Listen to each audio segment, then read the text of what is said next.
Tots i totes. Voldria puntualitzar una cosa. Aquesta jornada és la primera d'un cicle de 3 jornades que tracta el tema que es diu Idea de la política, política de les idees, i que tracta el tema sobretot dels nous formats i nous mitjans de comunicació, les TICs bàsicament, i la política i en la formació política. Us convido a la jornada del proper dijous, 11 de novembre, passa ràpid, i que es farà a la seu de la Fundació CatDem. Si voleu després us dono més informació. Avui la idea era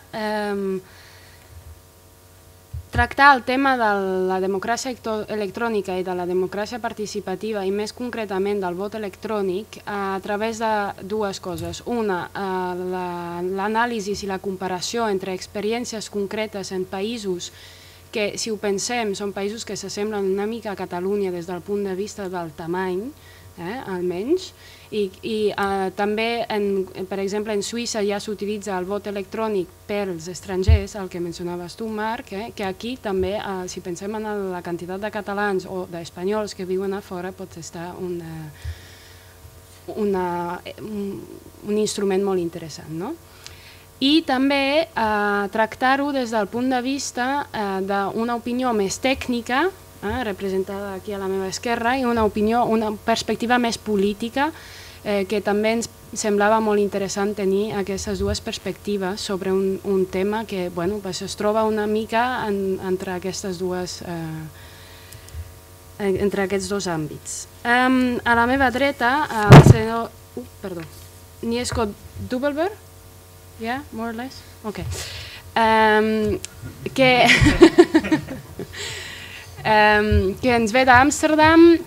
Ha sigut director de la Fundació Agora Europa, una fundació especialitzada en democràcia participativa, justament del 95 al 2003. Després ha sigut membre del Parlament dels Països Baixos del 2003 al 2007 i ara és secretari general del Partit Laborista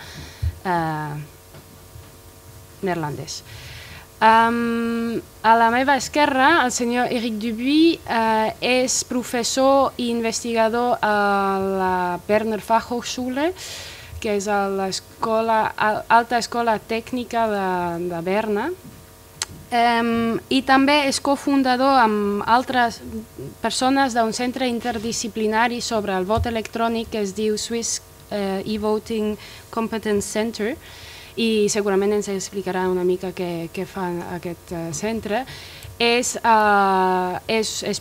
especialitzat en la qüestió del vot electrònic i també ens donarà una perspectiva que segurament diferirà una mica de la perspectiva oficial de la Cancelleria suïssa sobre el tema del vot electrònic, perquè segurament no tot és positiu, no?